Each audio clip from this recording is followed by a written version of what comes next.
हम सबको पता है कि भगवान राम के आराध्य भगवान शिव हैं, लेकिन बहुत कम ही लोगों को पता है कि मर्यादा पुरुषोत्तम राम और उनके आराध्य भगवान शिव के बीच अपने भक्तों के कारण भयानक युद्ध हुआ था। आगे बढ़ने के पहले मेरे चैनल को सब्सक्राइब कीजिए, वीडियो अगर पसंद आए तो इसे लाइक कीजिए और बेल आइकन जरूर दबाएं ताकि समय समय पर आपको नोटिफिकेशन मिलता रहे। पुराणों में वर्णित कथा के अनुसार युद्ध श्री राम के अश्वमेध यज्ञ के समय हुआ था। बात उन दिनों की है जब श्री राम का अश्वमेध यज्ञ चल रहा था। यज्ञ के अश्व को भ्रमण करने के लिए छोड़ दिया गया था। अश्व के साथ श्री राम के छोटे भाई शत्रुघ्न के नेतृत्व में भारी सेना भी चल रही थी। इस क्रम में कई राजाओं के द्वारा यज्ञ का घोड़ा पकड़ा गया, लेकिन अयोध्या की सेना ने उन्हें अपने आगे झुका दिया। शत्रुघ्न के अलावा सेना में हनुमान, सुग्रीव और भरत पुत्र पुष्कल सहित कई महारथी उपस्थित थे, जिन्हें जीतना देवताओं के लिए भी संभव नहीं था। कई जगह भ्रमण करने के बाद यज्ञ का घोड़ा देवपुर पहुंचा, जहां राजा वीरमणि का राज्य था। राजा वीरमणि श्री राम एवं महादेव के अनन्य भक्त थे। उनके दो पुत्र रुक्मांगद और शुभंगद वीरों में श्रेष्ठ थे।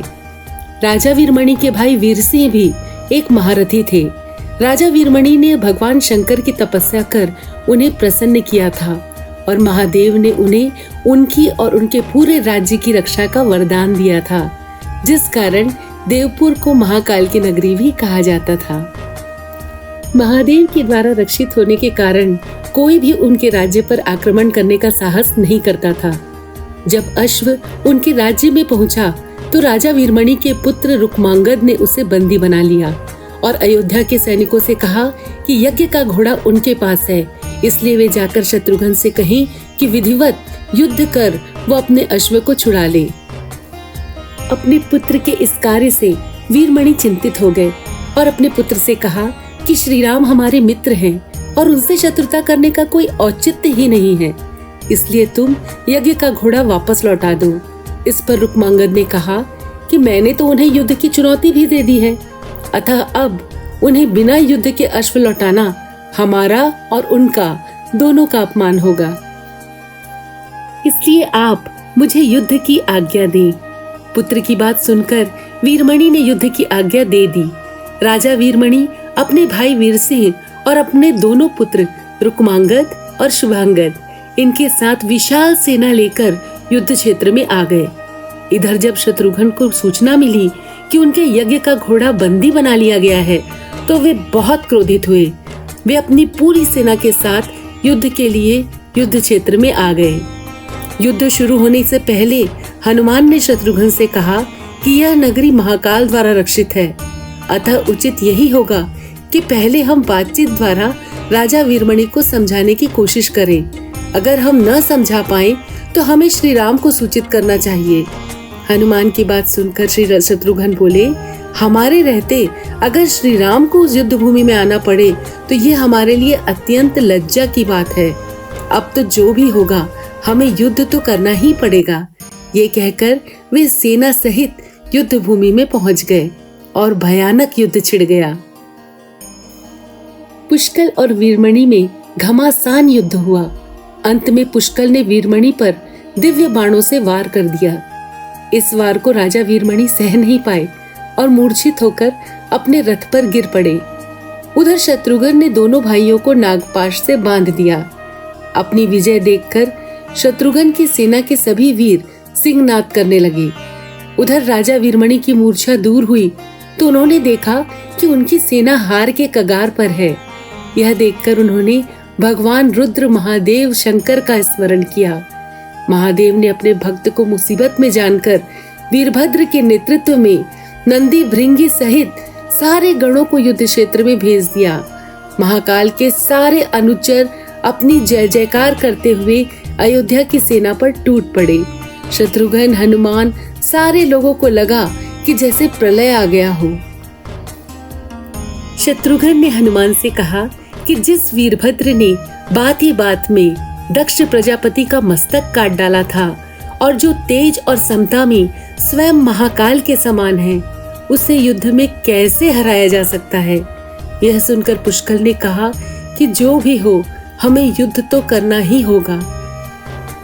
यह कहते हुए पुष्कल वीरभद्र से, हनुमान नंदी से और शत्रुघ्न भृंगी से जा भिड़े। वीरभद्र ने क्रोध से थर्राते हुए एक त्रिशूल से पुष्कल का मस्तक काट दिया। उधर भृंगी आदि गणों ने शत्रुघ्न पर भयानक आक्रमण कर दिया। अंत में भृंगी ने महादेव के दिए पाश से शत्रुघ्न को बांध दिया। हनुमान अपनी पूरी शक्ति से नंदी से युद्ध कर रहे थे। काफी देर लड़ने के बाद कोई उपाय न देखकर नंदी ने शिवास्त्र का प्रयोग कर हनुमान को मूर्छित कर दिया। अयोध्या की सेना की हार देखकर राजा वीरमणि की सेना में जबरदस्त उत्साह आ गया और वे बाकी बचे सैनिकों पर टूट पड़े। शत्रुघ्न, पुष्कल एवं हनुमान सहित सारे सैनिक अब श्री राम को याद करने लगे। अपने भक्तों की पुकार सुनकर श्री राम तत्काल ही लक्ष्मण और भरत के साथ वहां आ गए। श्री राम के आने पर जैसे पूरी सेना में प्राण का संचार हो गया। जब श्री राम, लक्ष्मण और भरत ने देखा कि पुष्कल मृत्यु को प्राप्त हो चुके हैं तो उन्हें बड़ा दुख हुआ। भरत तो शोक में मूर्छित हो गए। श्री राम ने क्रोध में आकर वीरभद्र से कहा कि तुमने जिस प्रकार पुष्कल का वध किया है उसी प्रकार अब अपने जीवन का भी अंत समझो। ऐसा कहते हुए श्री राम ने सारी सेना के साथ शिवगणों पर धावा बोल दिया। जल्द ही उन्हें यह पता चल गया कि शिवगणों पर साधारण अस्त्र बेकार हैं, इसलिए उन्होंने महर्षि विश्वामित्र द्वारा प्रदान किए दिव्यास्त्रों से वीरभद्र और नंदी सहित सारी सेना को मूर्छित कर दिया। श्री राम के प्रताप से पार न पाते हुए सारे गणों ने एक स्वर में महादेव का आह्वान करना शुरू कर दिया। जब महादेव ने देखा कि उनकी सेना संकट में है तो वे स्वयं युद्ध क्षेत्र में प्रकट हुए। इस अद्भुत दृश्य को देखने के लिए परम पिता ब्रह्मा सहित सारे देवता आकाश में प्रकट हो गए। जब महाकाल ने युद्ध क्षेत्र में प्रवेश किया तो उनके तेज से श्री राम की सारी सेना मूर्छित हो गई। जब श्री राम ने देखा कि स्वयं महादेव रण क्षेत्र में आए हैं तो उन्होंने शस्त्र का त्याग कर भगवान रुद्र को दंडवत प्रणाम किया एवं उनकी स्तुति की। उन्होंने महाकाल की स्तुति करते हुए कहा कि हे महादेव, आपके ही प्रताप से मैंने महापराक्रमी रावण का वध किया। आप स्वयं ज्योतिर्लिंग में रामेश्वरम में पधारे। हमारा जो भी बल है वो आपके आशीर्वाद के फलस्वरूप ही है। यह जो अश्वमेघ यज्ञ मैंने किया है वह भी आपकी ही इच्छा से हो रहा है, इसलिए हम पर कृपा करें और इस युद्ध का अंत करें। यह सुनकर भगवान रुद्र बोले कि हे राम, आप स्वयं विष्णु के रूप हैं। मेरी आपसे युद्ध करने की कोई इच्छा नहीं है। फिर भी चूंकि मैंने अपने भक्त वीरमणि को उसकी रक्षा का वरदान दिया है, इसलिए मैं इस युद्ध से पीछे नहीं हट सकता। अतः संकोच छोड़कर आप युद्ध करें। श्री राम ने इसे महाकाल की आज्ञा मानकर युद्ध करना शुरू किया। श्री राम ने अपने सारे दिव्यास्त्रों का प्रयोग महाकाल पर कर लिया, पर उन्हें संतुष्ट नहीं कर सके।